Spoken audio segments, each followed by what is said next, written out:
有民间团体收集咖啡厅进货咖啡豆，买手无需要的麻布袋啊，交互社区的妇女团体，互因家这款麻布袋啊，搁再利用，唔但环保，也帮助中高龄妇女二度就业。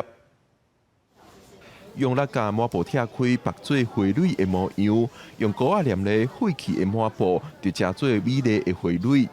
这个民间团体长期利用咖啡厅进货咖啡豆仔的抹布袋啊，互社区的中高龄妇女团体做成袋仔、红仔等等补品贩卖，唔但环保，也帮助妇女二度就业。废弃的咖啡豆袋，然后我们再连接社区的手作团体，然后一起来想要达到3个议题，一个包括环境的永续，那同时也是中高龄妇女的再就业，以及手作团体的一个持续成长。有学者认为，民间团体和本正就有技术的中高龄妇女，透过社区团体连结，通有机会重新接触职场，或再展现家己的技术卖物件，是开创更加侪妇女二度就业的可能性。传统的做法都是用帮助作为出发点，那针对他们比较相对弱势、缺乏竞争力的部分予以补强。那但是我在芦苇女力这边看到另外一种可能，跟很多的在地的团体跟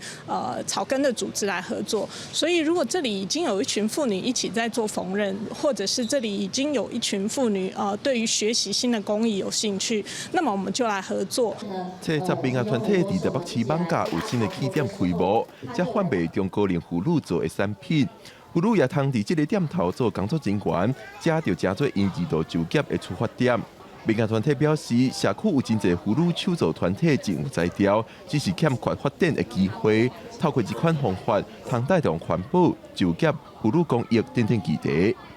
记者郭敏玲、玉凯台北报道。